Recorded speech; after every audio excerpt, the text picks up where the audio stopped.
Planetas y Atlántidas. Cultura, literatura y curiosidades para mentes inquietas. Un espacio de Ediciones Atlantis, aquí en Radio Inter.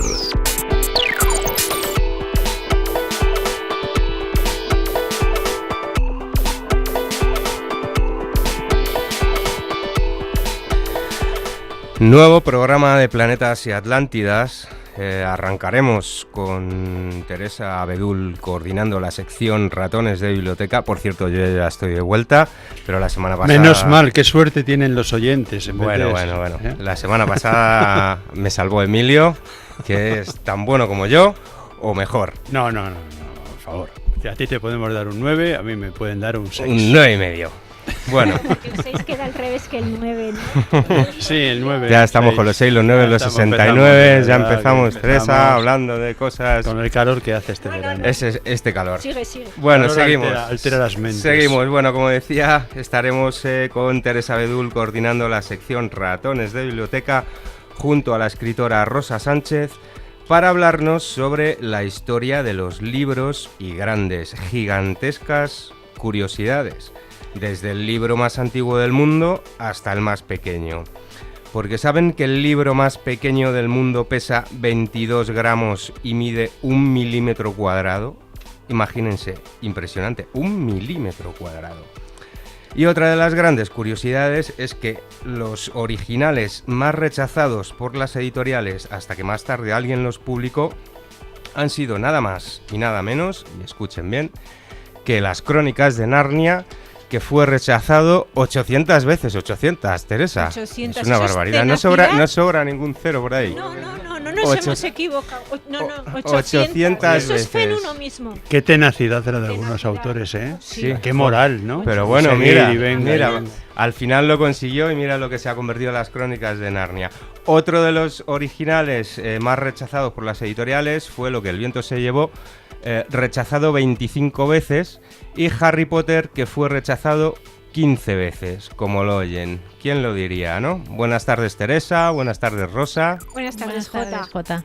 Bueno, y continuaremos con Tema Lunáticos, con nuestro habitual Emilio Porta y los escritores Eduardo Bartrina y Gabriel Montevado para hablarnos de asesinos en serie y lobos solitarios. Buenas tardes, Emilio Porta. Buenas tardes, Jota. Buenas tardes, Gabriel. Buenas tardes. Y buenas tardes, Eduardo Bartrina. Buenas tardes.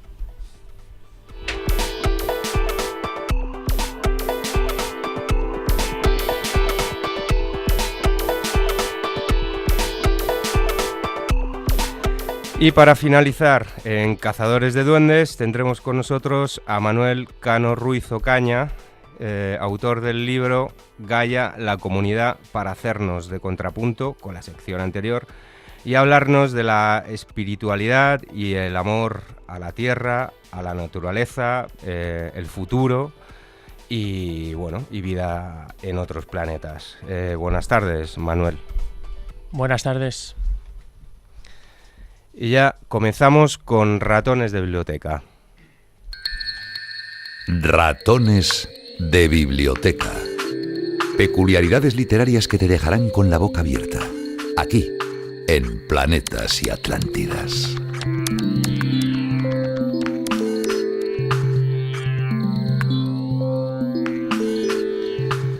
Bueno, tenemos ya con nosotros a Teresa Abedul, autora del libro Bodoko, el hilo de la vida, para todos aquellos que adoran la cultura japonesa, y a Rosa Sánchez, autora de la novela ¿Por qué ahora?, para quienes aman el género policíaco.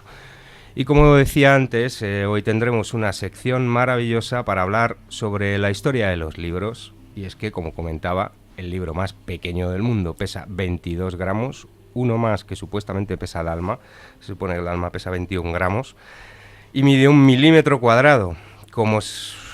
Así que nuestra pregunta es ¿cómo se puede hacer un libro en 1 milímetro cuadrado? Teresa y Rosa nos lo van a explicar en un minuto. Pero todavía más curioso aún es que grandes bestsellers que todos conocemos fueron rechazados por editoriales a día de hoy y sin embargo están en las casas de millones de personas. como decía, originales como las Crónicas de Narnia, rechazado 800 veces, que es una cosa, vamos, increíble. También hay que bueno, tener mucha constancia, ¿no? Hay que tener moral para seguir ahí, sí. ¿no? Para mandarla a 800 editoriales. Hay que creer en ello.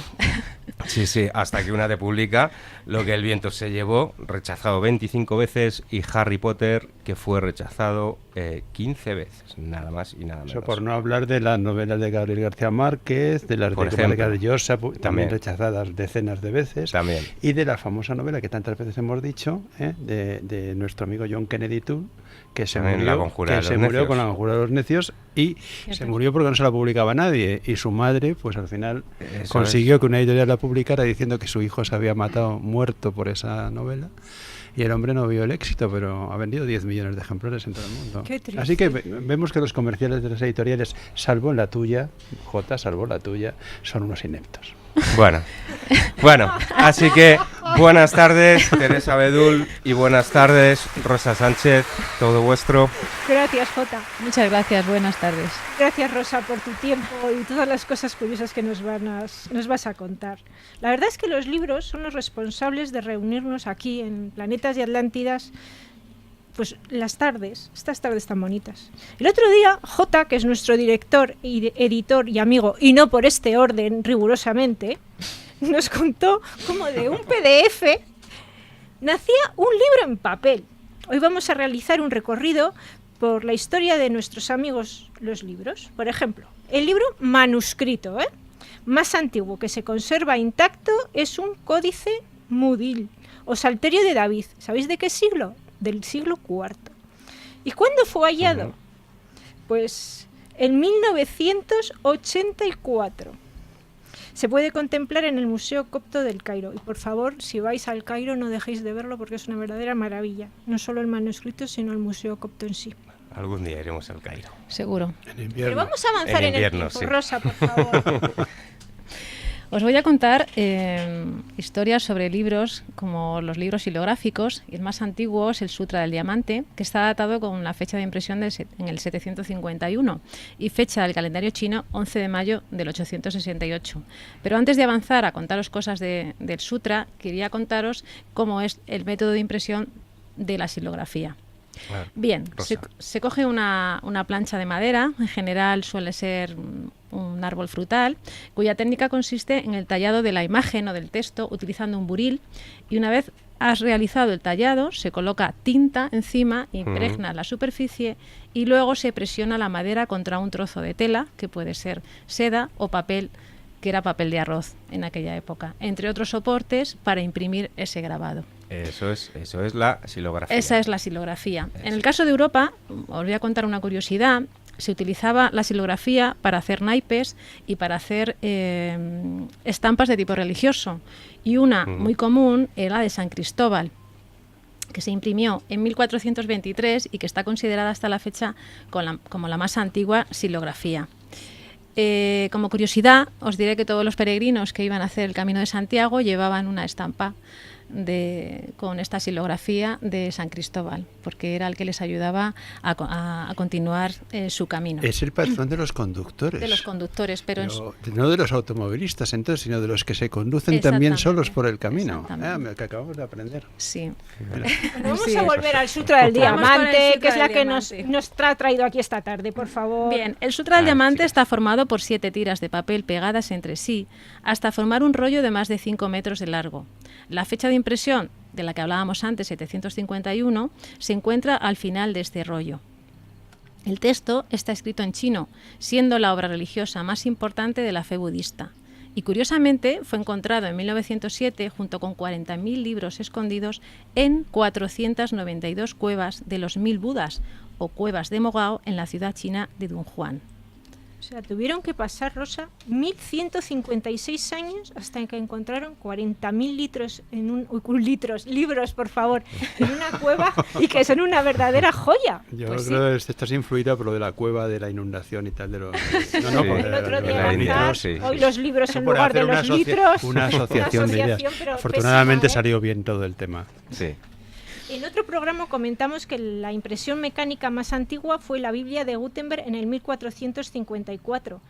Pero creo que en España la imprenta llegó poquito después, ¿no? Llegó poquito después porque se pidió para poder imprimir el primer libro, que era el Sinodal de Águila Fuente. Su impresor fue Juan París y la ciudad en Segovia.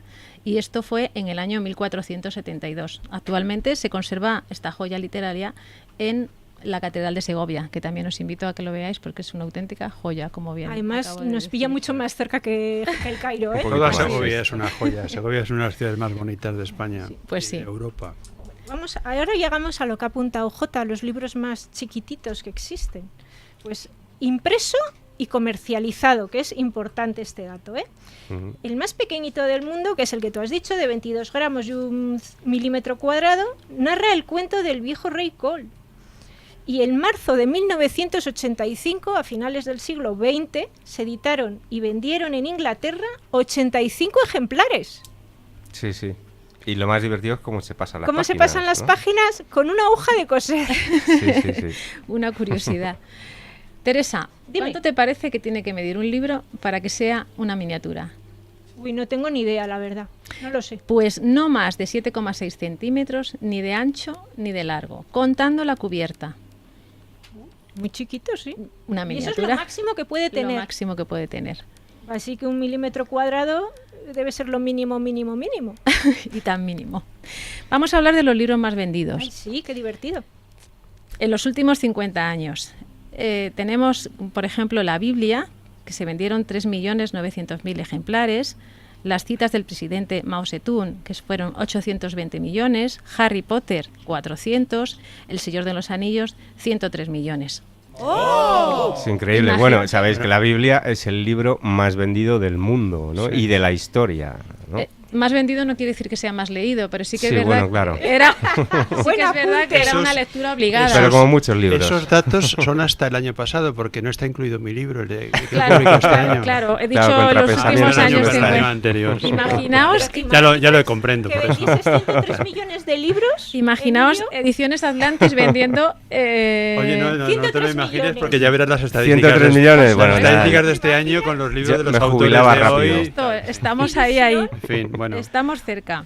La verdad que fue una demostración de tenacidad, ¿eh? Porque lo que el viento se llevó, ¿quién no ha visto esa película? Esas cortinas que se convierten en un magnífico vestido de tarde, por favor. 25 veces no. Sí, pero si es que es para llorar. Y Harry Potter, 15 veces rechazado, cuando esta señora es una de las mayores fortunas que hay en Reino Unido. Es más rica que la reina de Inglaterra. Pero en la publicación de Harry Potter, ¿sabéis quién la salvó, no? ¿Por qué se publicó? ¿Por qué se publicó? Porque la leyó esta señora, esta escritora, mandó el libro a muchas editoriales, nadie se la quería leer, y ya uno de los editores no tenía que darle a leer a su hijo esa noche y le dio el manuscrito.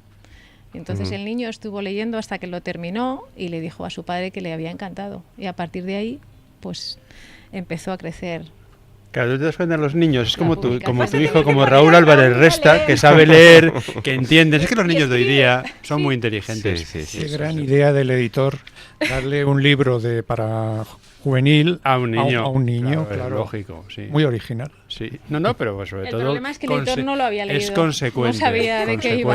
Bueno, un día le di contrapensamientos. A Raúl. ¿Ah, sí? Y bueno, ya sé lo que dijo, pero... Se lo prohibí, porque claro... Empezó a desarrollar poderes. No, empezó a cuestionar ciertas cosas sobre, quién en casa, quién da las órdenes y tal. Sí. Tiene que venir con algunos de los pensamientos de Emilio, que decía, no, tienes que ser libre de pensamiento, no sé qué. Y entonces decía, oye, papá, si yo soy libre de pensamiento, entonces no tengo que haceros caso a mamá y a ti, ¿no? Entonces dije, contrapensamientos prohibido para... Ya sabía yo que al final iba a estar en el índice de libros prohibidos. Teresa, apúntatelos entre los prohibidos. Porque despierta demasiado la inteligencia. Sí, bueno. A mí me gusta mucho el libro de Emilio, lo que pasa que es de leer a poquitos. Oye, no esperaba yo hablar de mi libro hoy, qué suerte tengo. Pero veréis lo que trae Rosa. Vamos a hablar de libros prohibidos sorpresa. A ver. Los viajes de Gulliver, por ejemplo, que además de irritar el poder por su incisiva sátira política en ediciones posteriores, se eliminaron el método que tenía Gulliver que empleaba para salvar de un incendio el Palacio Imperial. ¿Alguno de vosotros sabéis cómo apagaba o cómo decía que había que apagar el incendio? Pues soplar no, porque atizaba el viento, escupía. No tenía suficiente como para apagar el... ¿Llamar a los bomberos? El palacio no existía. En este cuento no existía. Sí, había bomberos. Con agua, sí. Pues mucho no. Agua, ¿no? El método era muy simple. Orinaba sobre las llamas. El extintor de Gulliver me parece original e eficaz. Desde luego que sí. La verdad. Pero sí había bomberos en tiempos de Jonathan Swift. Los habría, pero Gulliver no lo contemplaba. No. Ni con los gigantes ni con los liliputienses. Pues sí, fijaros es una solución más barata y más rápida. Prohibido. ¿Alguien ha visto la serie Black Beauty en televisión cuando era chico? Yo sí. ¿Rosa? Sí. ¿Gabriel? Yo no. No recuerdo. ¿No recordáis? Pues es una novela que trata sobre un caballo negro y está ambientada en Inglaterra y se censuró en Sudáfrica por el apartheid. Solo la censura fue por unir belleza y negra, Black Beauty. O sea que si el caballo llega a ser pelirrojo, alazán o castaño, no hubiese pasado nada, no hubiese habido censura. Pero ahí no quedó la cosa. Lo reeditan en 1905, o sea, ya estamos en el siglo XX. Y cambian la palabra sudor por... transpiración. Sí, ¿no? Qué elegante eres, Jota. Jota es la elegancia hecha editor algo más y locutor y todo. 2011, siglo XXI, hace 6 años. Se sustituyó la palabra negro por esclavo. Francamente, si tener la piel de color chocolate les parecía ofensivo, a mí cambiarlo por esclavo no me convence mucho más, la verdad, ¿eh? Sí. La verdad es que no. Más libros prohibidos. Venga, nos da tiempo a uno, ¿eh? ¿A uno? O por lo menos acabar los libros prohibidos. Pues entonces voy a enumerarlos. Si te parece bien. Está bien. Bueno, no pasa nada. Si queda para otro programa, continuamos la semana que viene o la siguiente. 4 o 5, que os va a sonar a todos. Venga, muy rápido. El Mago de Oz, Alicia en el País de las Maravillas, Charlie la Fábrica de Chocolate, ¿Dónde está Wally? Y por favor, Fahrenheit 451, Rebelión en la Granja y un largo etcétera, que yo creo que daría para otro programa. Bueno, pues seguimos la semana que viene o la siguiente con los libros prohibidos y explicas por qué se prohibieron esos libros en concreto. Bien. Bueno, tenemos que dar paso a publicidad. Gracias, Teresa. Gracias Rosa. Y continuamos con Temas Lunáticos. Gracias. El 22 de noviembre de 1963 murió asesinado el presidente John Fitzgerald Kennedy. El 24 de octubre de 2017 han sido desclasificados los penúltimos documentos reservados sobre el caso. Aún restan 200 documentos sin desclasificar. Sumérgete en el misterio del crimen sin resolver más importante del siglo XX. Los cazadores siempre son invisibles es la novela de Julio Holgado, que te acerca con habilidad a los entresijos del caso desde el entretenimiento y el suspense. Los cazadores siempre son invisibles maneja con rigor las más avanzadas investigaciones sobre el magnicidio de Kennedy y las intenciones últimas de sus protagonistas. Una novela sorprendente y eficaz. Los cazadores siempre son invisibles, de Julio Holgado, una novela publicada por Ediciones Atlantis, ya a la venta en Amazon y las principales librerías y cadenas comerciales. ¿Qué ocurre cuando la mujer de tu vida desaparece? ¿A qué estarías dispuesto para ir en su búsqueda? Te quiero, de José Luis Pérez Sand, una novela romántica publicada por Ediciones Atlantis, donde sus protagonistas serán capaces de superar el tiempo y la distancia. Te quiero, un libro donde sus personajes sacrificarán incluso la propia vida por la felicidad del ser amado. Te quiero, de José Luis Pérez Sand, ya disponible en las mejores librerías. Conoce Activa Psicología, un centro de psicoterapia que trabaja día a día por mejorar la calidad de vida en niños y adultos. Profesionales con amplia experiencia, atención personalizada y un trato cálido y humano son nuestras señas de identidad para ayudarte en todos los problemas psicológicos. Llámanos al 91 446 47 48 y entra en activapsicología.com. Estamos muy cerca de ti. 91 446 47 4748, Glorieta de Bilbao 1, Madrid. Activa Psicología. Psicólogos de confianza. Centro autorizado por la Comunidad de Madrid. 91 446 47 48, Glorieta de Bilbao 1, Madrid. activapsicología.com. Hay libros que cambian una vida y se conservan para siempre. Contrapensamientos, de Emilio Porta. Un pequeño gran libro editado por Ediciones Atlantis que te ayudará a ver un poco más allá y mejor las cosas que te rodean. Contrapensamientos, un pequeño gran libro que te hará ver todo con otra perspectiva. Pídelo en las mejores librerías. Cada página te abrirá nuevos horizontes. Contrapensamientos. Hola, me llamo Raúl Álvarez Resta y escribí mi primer libro con 5 años, pero ya he cumplido los 6 y se titula Dragones en la selva y ya a la venta en las mejores librerías. Es un libro de fantasía para niños de 5 a 9 y recuerden, Dragones en la selva. Tema Lunáticos. Un lienzo repleto de actualidad e historia. Aquí, en Planetas y Atlántidas.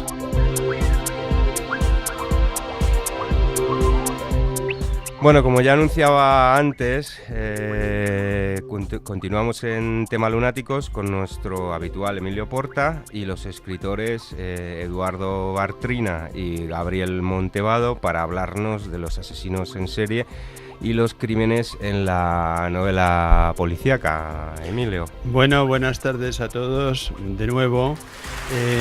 Bueno, voy a decir una cosa, aunque esta sección la llevo yo normalmente, soy el conductor de la sección, yo creo que en este tema todos los que estamos aquí en el estudio tenemos algo que decir o preguntar, y sobre todo Jota, que es una persona que conoce muy bien toda esta temática, así que igual que yo me solapo contigo en algunas otras cosas de tu espacio final y del primero, pues vamos a hacerlo lo mismo esta vez, o sea que interviene todo lo que puedas, porque yo estoy seguro que tienes muchas cosas interesantes que decir. De todas maneras, voy a presentar a tanto a Eduardo Bartrina como a Gabriel Montevado.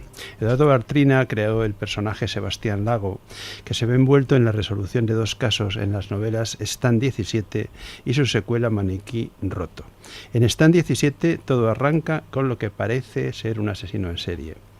Y Gabriel Montevado, al cual le hemos presentado el otro día y estuvimos hablando, porque además yo presenté su último libro, aunque es una temática diferente, a su vez editó en Ediciones Atlantis, igual que Eduardo Bartrina, las novelas Guardianes del Falso Edén y En la Boca del León, donde precisamente el personaje que los conecta es un sicario apodado El Beretta.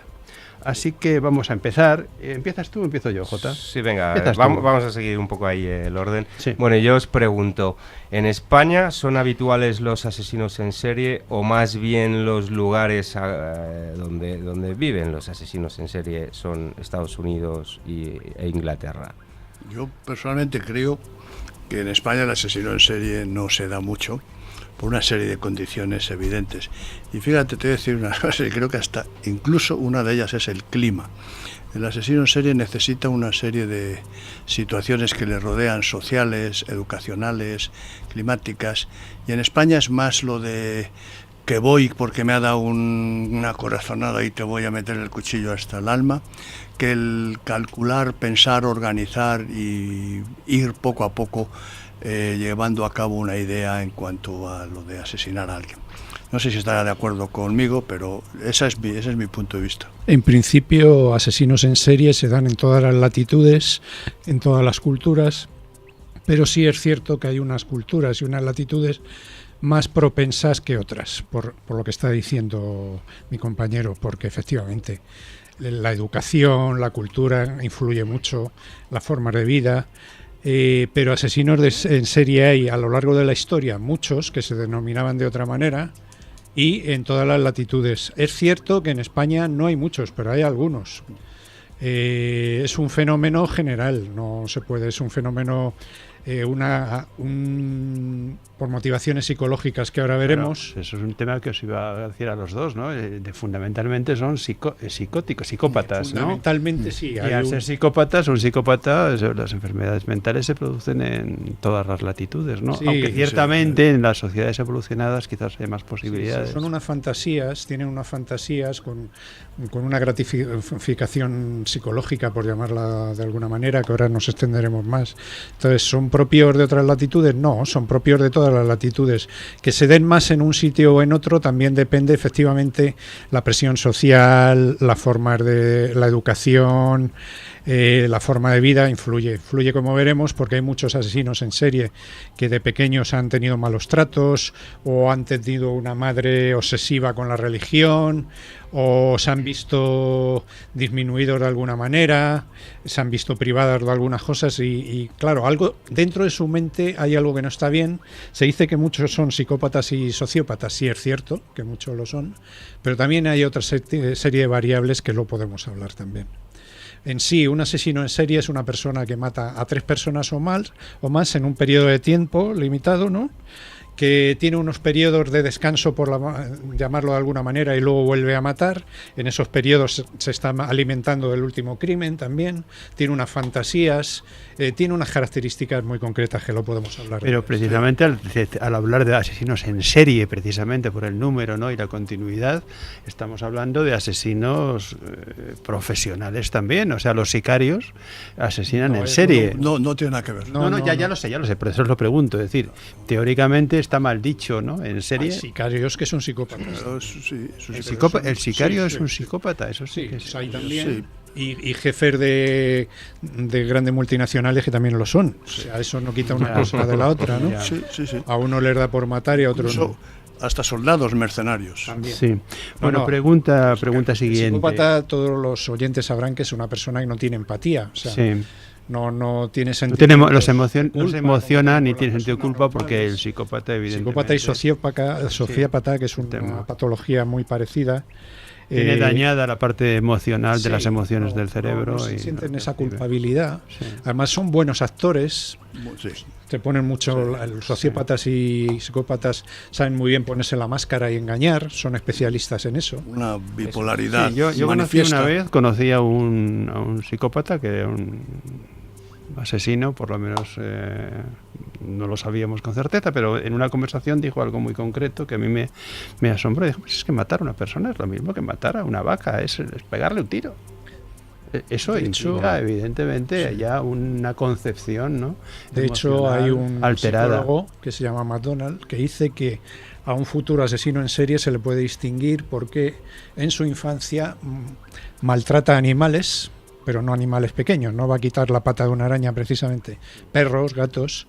Puede ser pirómano también en la infancia y puede tener afán de destruir cosas y también tiene otro tipo de problemas psicológicos. Se le puede detectar. Esa regla no es infalible. O sea, una persona que de pequeño maltrate animalitos no tiene por qué ser luego un psicópata ni un asesino en serie. Pero sí al revés. Si miras el historial de los asesinos en serie, sí que hay muchos que están con ese tipo de comportamiento. Oye, y muchos son narcisistas, ¿no? No, esto enlaza con, con cómo es el perfil. Sí, vamos a hablar de eso. Sí. Son narcisistas. Porque hay una cosa que es evidente. Yo no tengo tanto conocimiento de asesinos en series como mi amigo, pero te voy a decir una cosa que sí tengo estudiada y vista.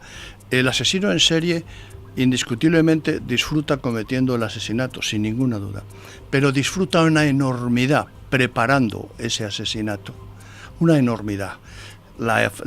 Elige la víctima, el momento, el sitio, el cómo, el por qué, y eso para él es una especie de orgasmo mental.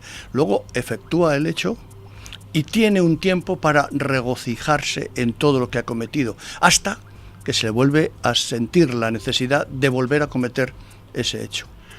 No, y ha habido casos, ha habido casos curiosos, ¿no? Ha habido casos de algunos que no han sido descubiertos y ellos mismos han dejado pistas para que los descubrieran, para que la sociedad supiera quiénes eran ellos, ¿no? O sea, se han entregado incluso. Es el narcisismo del que hablábamos, ¿no? La necesidad ellos hacen eso para que la gente les vea, o por lo menos hable de ellos.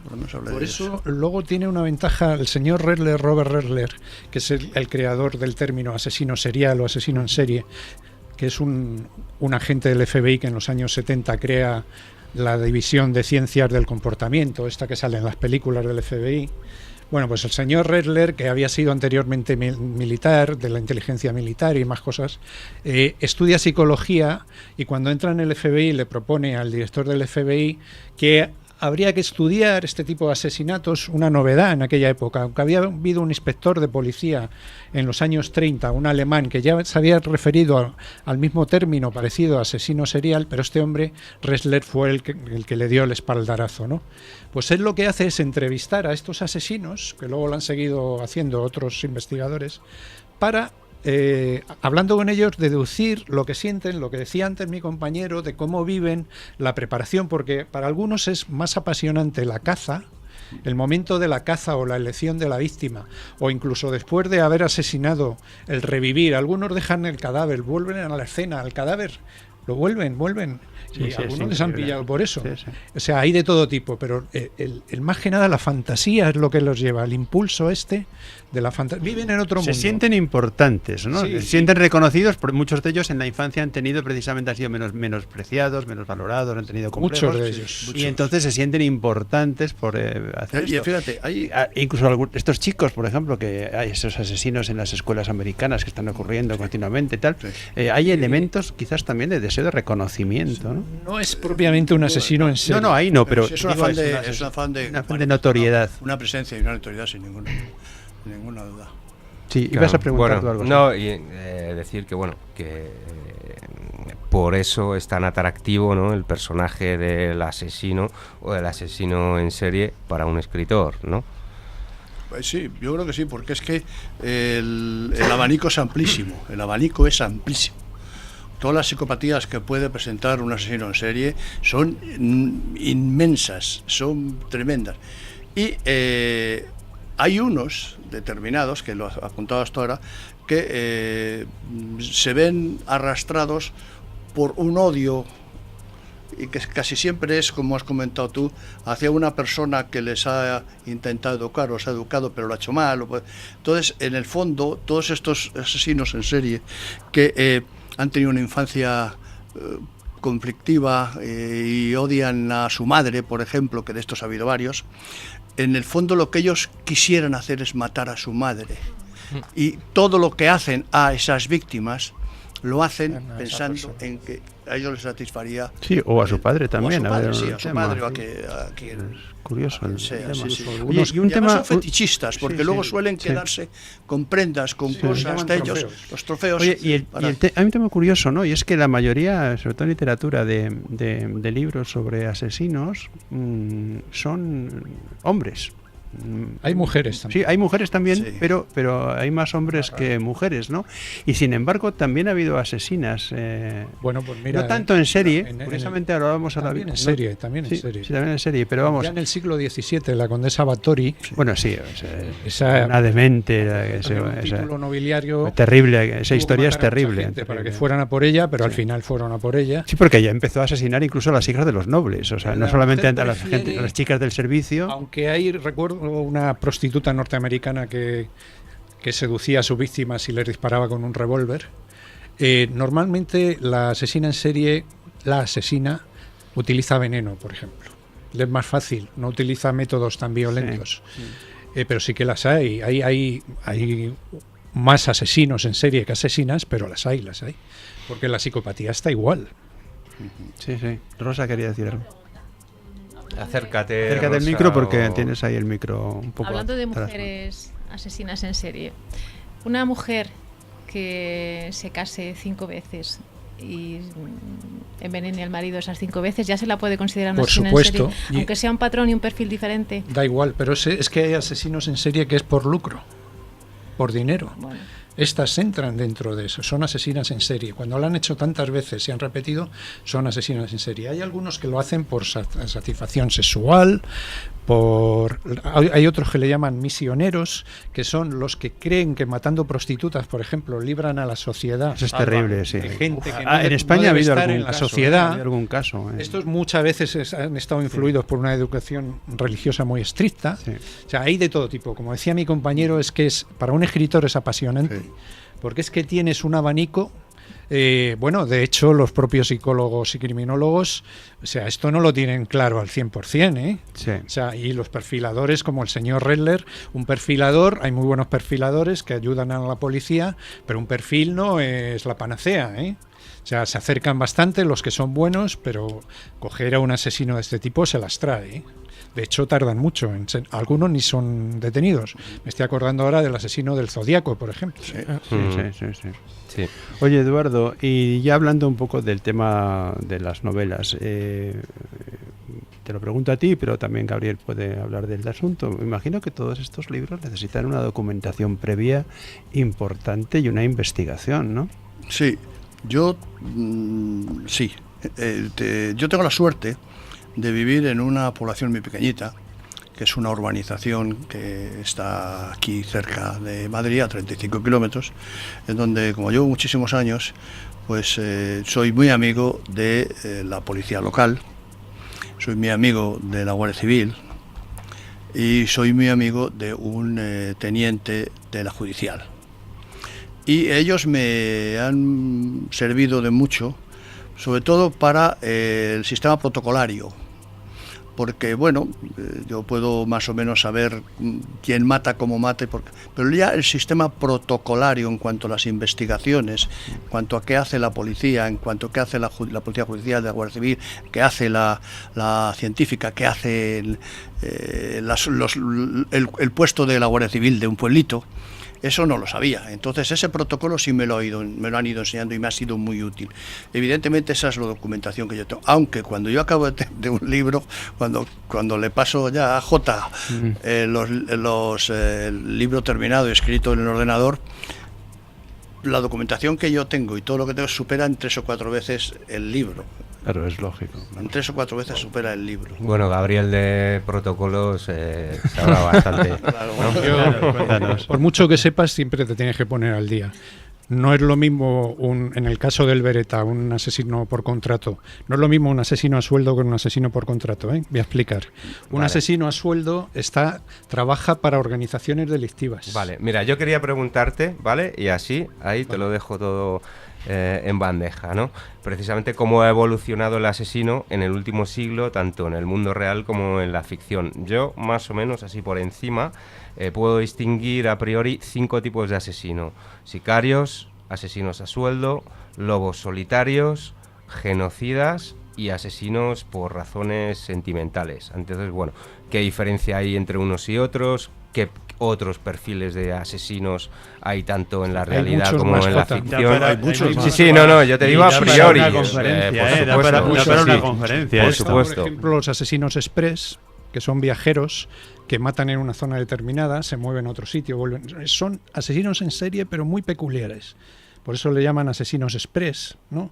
Es que el mundo del asesinato, por ejemplo, el asesino a sueldo, como te decía, trabaja para una organización delictiva, bien la mafia, bien lo que sea. El asesino por contrato es un freelance, va por libre y está en la cúpula de los asesinos. Recurren a él, pero muchas veces él ni siquiera se comunica por la internet profunda, por ejemplo, porque no quiere ni relacionarse con la gente con la que trabaja. ¿Por qué? Porque a muchos de los asesinos a sueldo los coge la policía porque están relacionados con estas organizaciones criminales. A un asesino por contrato es muy difícil cogerle. Chacal era un asesino de este tipo. ¿Quién? Chacal. Sí. Chacal es el típico. Y Chacal, cuando va a las reuniones, toma muchas precauciones y los verdaderos Chacal toman más todavía, porque no quieren que sus contratadores los puedan identificar. Entonces, actualmente se utiliza Internet profunda y otros métodos. Entonces, ellos se basan en un tema de confianza. Ellos les ingresan el dinero y hay de quien no se lo ingrese, por muy poderoso que sea, porque empieza a engrosar la lista del asesino por contrato y ya puede contratar a un buen servicio de seguridad que incluso no le va a servir, o sea, más vale que les paguen. Y de esos asesinos hay, ¿eh? Bueno, no vamos a entrar aquí en detalle, pero hay unos cuantos. Ni hablar, incluso a nivel político, gobiernos que han encargado asesinatos. El genocida, como decía, la diferencia es que el genocida hace, genocidas de la historia, no vamos a entrar ahí, como Hitler o Stalin, es otra cosa. Pero el genocida puede concentrar, por ejemplo, los de las sectas, concentran en un mismo punto, en un determinado momento, y matan a 200 personas de golpe. Ese es un genocida. Un asesino de masas, que se llama también, ¿no? Ellos tienen, pero ellos, de alguna manera, el pretexto es una ideología de un tipo o de otra, pero es una ideología, ellos son hablan. Perturbados, Evidentemente, una ideología perturbada, ¿no? Una psicopatía, porque no es normal. Esta gente de las sectas también, no digo que todos los de las sectas, pero los que acaban, lo que pasó en Waco, por ejemplo. Pues este hombre no estaba bien. No tenía alguna psicopatía y el problema es que tiene unos seguidores que están dispuestos a morir con él y se los lleva, vamos, por delante. Pero son otro tipo, no se encuadra dentro de las... Todos ellos no tienen ningún problema moral respecto a matar, ¿no? Es curioso porque eso ha ocurrido en la historia. Es que el concepto moral de la muerte es muy reciente. No solo no lo tienen, sino que lo disfrutan. Exacto. Pero que pensemos que, vamos, en la época, en la Edad Media y en el Renacimiento, imaginaros en el Renacimiento, en Venecia, en Florencia, se mataba directamente por una cuestión simplemente de tipo bien o político, o de el asesinato político estaba a la orden del día. Sí, pero que no había ningún tipo de conciencia. Incluso había gente religiosa que encargaba matar, ¿no? No había, o sea, yo me planteo, ¿no?, cómo se cuestionaba a la gente que era religiosa el quinto mandamiento, no matar, o es que no matar, como depende. Tú has oído hablar de la doble moral, ¿no? Sí, pues ya está. Bueno, seguiremos con ellos. Se nos ha acabado el tiempo. Es que son muchas cosas. Es imposible tratarlo. Es un tema complicado. Entonces, bueno, gracias Gabriel Monte, autor de En la boca del león, Guardianes del falso Edén y Nadie mató a Kennedy, que por cierto presentaremos ya la semana que viene aquí. Muchas gracias. Y gracias a Eduardo Bartrina, autor también de las novelas policíacas Están 17 y Maniquí Roto. Y bueno, volveremos a encontrarnos. Cuando así que queráis. Vamos a publicidad y continuamos con Cazadores de Duendes. El 22 de noviembre de 1963 murió asesinado el presidente John Fitzgerald Kennedy. El 24 de octubre de 2017 han sido desclasificados los penúltimos documentos reservados sobre el caso. Aún restan 200 documentos sin desclasificar. Sumérgete en el misterio del crimen sin resolver más importante del siglo XX. Los cazadores siempre son invisibles es la novela de Julio Holgado, que te acerca con habilidad a los entresijos del caso desde el entretenimiento y el suspense. Los cazadores siempre son invisibles maneja con rigor las más avanzadas investigaciones sobre el magnicidio de Kennedy y las intenciones últimas de sus protagonistas. Una novela sorprendente y eficaz. Los cazadores siempre son invisibles, de Julio Holgado, una novela publicada por Ediciones Atlantis, ya a la venta en Amazon y las principales librerías y cadenas comerciales. Conoce Activa Psicología, un centro de psicoterapia que trabaja día a día por mejorar la calidad de vida en niños y adultos. Profesionales con amplia experiencia, atención personalizada y un trato cálido y humano son nuestras señas de identidad para ayudarte en todos los problemas psicológicos. Llámanos al 91 446 47 48 y entra en activapsicología.com. Estamos muy cerca de ti. 91 446 47 48, Glorieta de Bilbao 1, Madrid. Activa Psicología. Psicólogos de confianza. Centro autorizado por la Comunidad de Madrid. 91 446 47 48, Glorieta de Bilbao 1, Madrid. activapsicología.com. Hay libros que cambian una vida y se conservan para siempre. Contrapensamientos, de Emilio Porta. Un pequeño gran libro editado por Ediciones Atlantis que te ayudará a ver un poco más allá y mejor las cosas que te rodean. Contrapensamientos, un pequeño gran libro que te hará ver todo con otra perspectiva. Pídelo en las mejores librerías. Cada página te abrirá nuevos horizontes. Contrapensamientos. Hola, me llamo Raúl Álvarez Resta y escribí mi primer libro con 5 años, pero ya he cumplido los 6, y se titula Dragones en la selva. y ya a la venta en las mejores librerías. Es un libro de fantasía para niños de 5 a 9. Y recuerden, dragones en la selva. ¿Qué ocurre cuando la mujer de tu vida desaparece? ¿A qué estarías dispuesto para ir en su búsqueda? Te quiero, de José Luis Pérez Sand, una novela romántica publicada por Ediciones Atlantis, donde sus protagonistas serán capaces de superar el tiempo y la distancia. Te quiero, un libro donde sus personajes sacrificarán incluso la propia vida por la felicidad del ser amado. Te quiero, de José Luis Pérez Sand, ya disponible en las mejores librerías. Cazadores de duendes. Solo algunos libros esconden un duende dentro. Hoy cazaremos algunos de esos libros y duendes aquí, en Planetas y Atlántidas.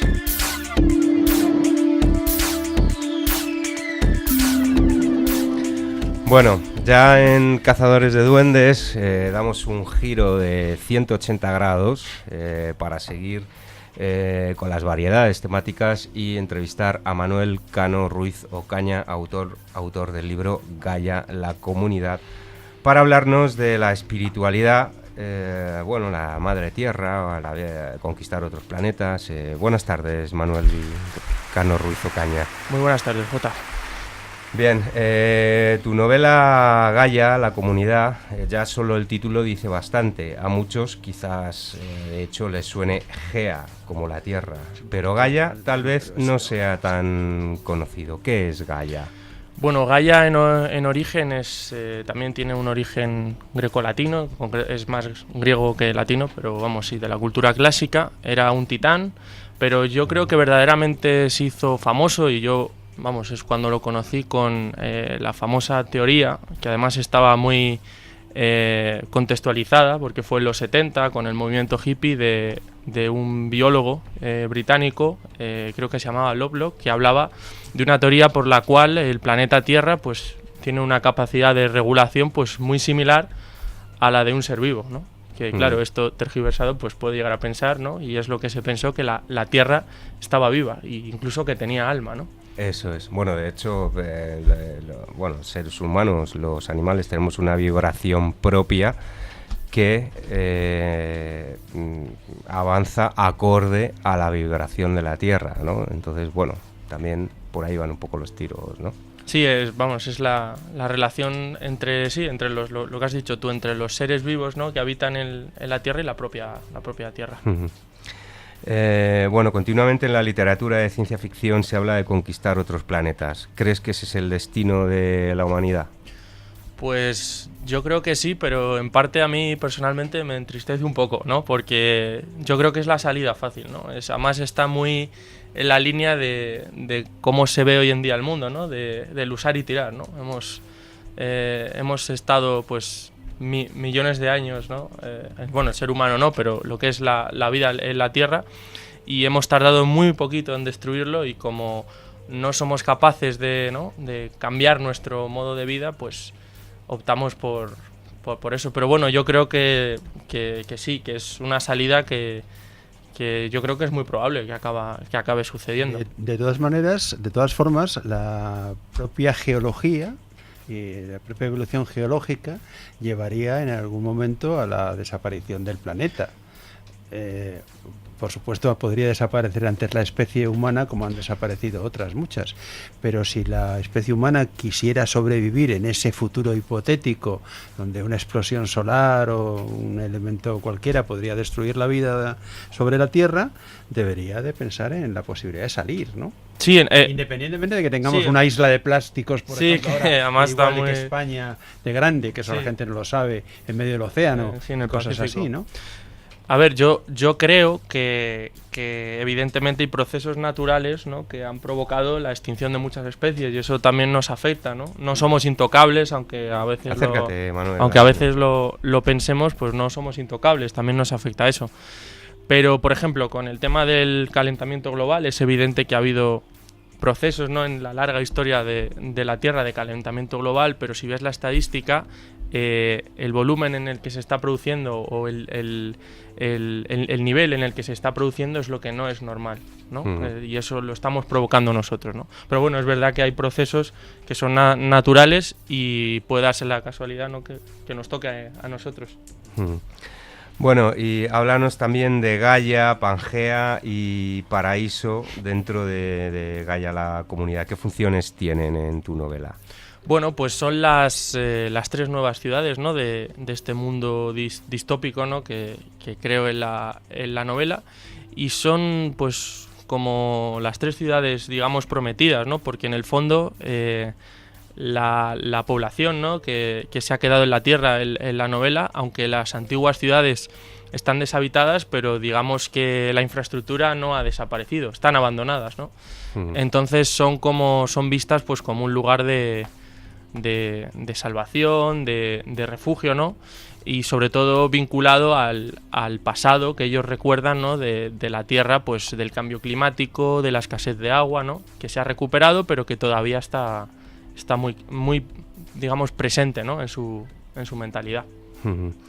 Y la teoría del bien común, el cultivo, la ganadería, la medicina y la evolución de las sociedades futuras forman un papel relevante también en Gaia, ¿no? ¿Sería imprescindible tener en cuenta estos factores si conquistáramos otros planetas para no repetir los mismos errores que los antecesores?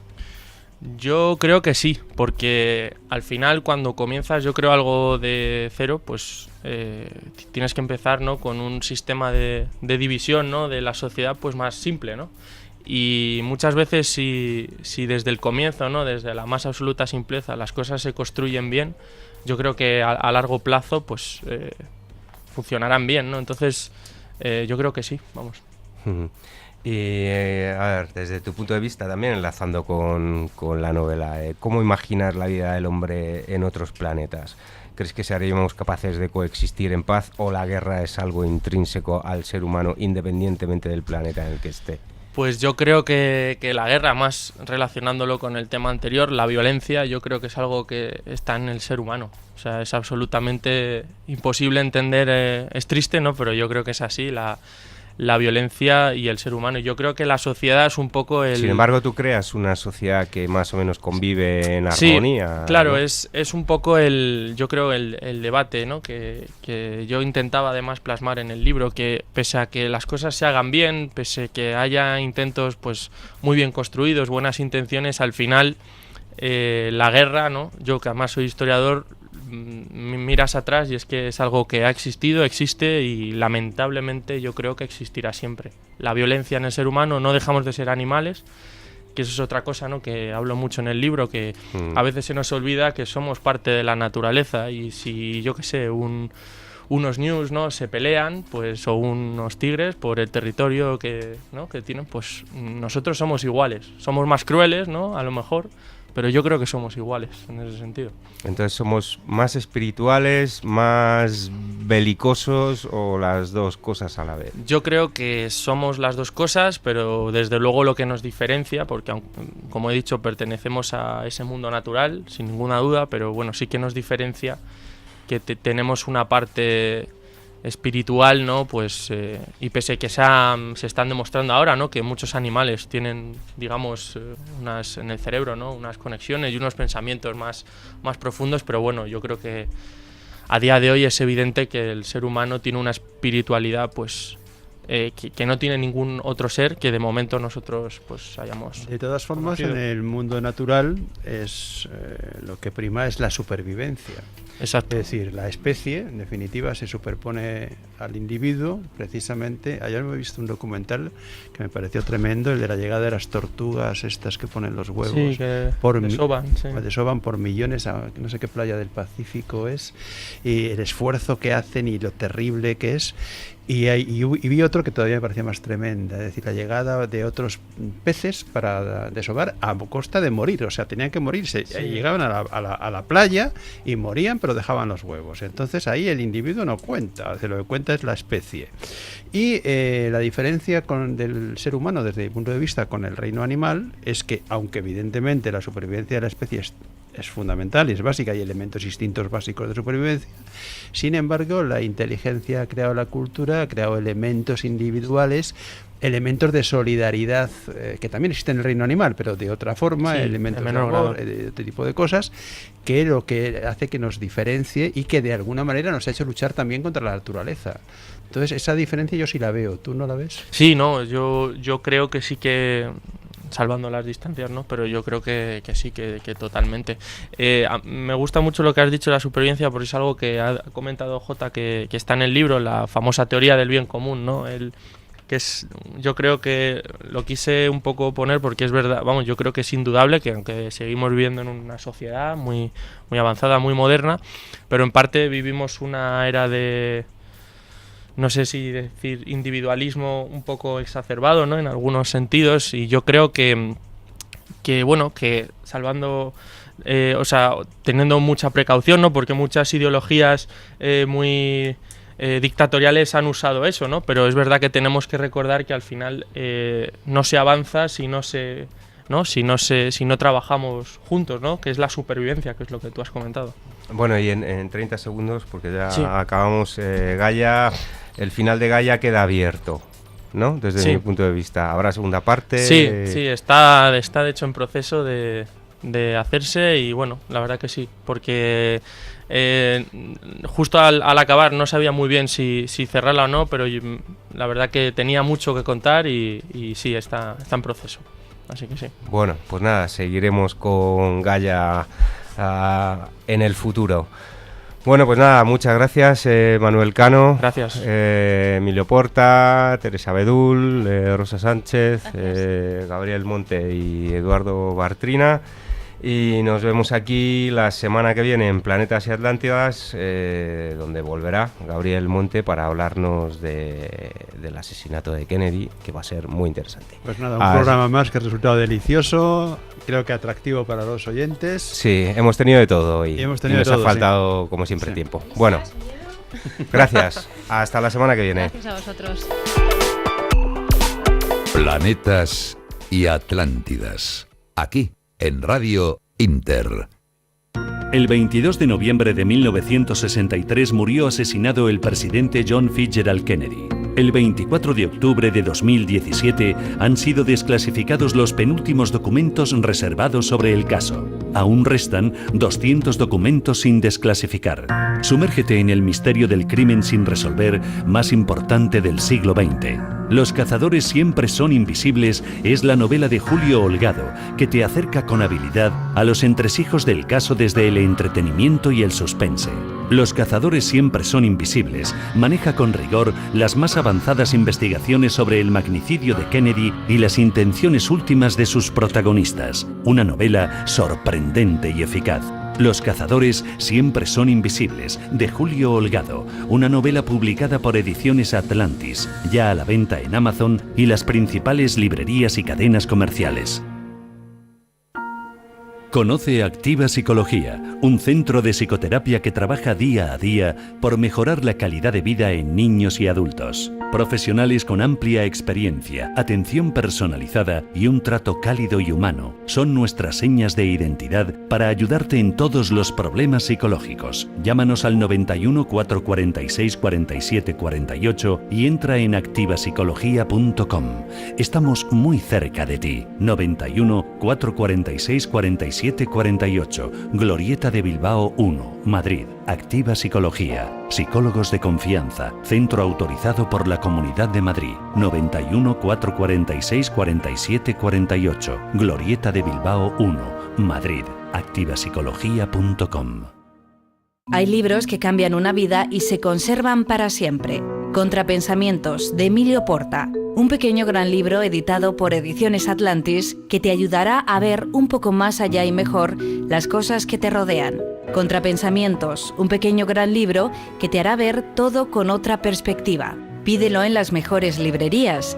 Cada página te abrirá nuevos horizontes. Contrapensamientos. Hola, me llamo Raúl Álvarez Resta y escribí mi primer libro con 5 años, pero ya he cumplido los 6. Y se titula Dragones en la selva.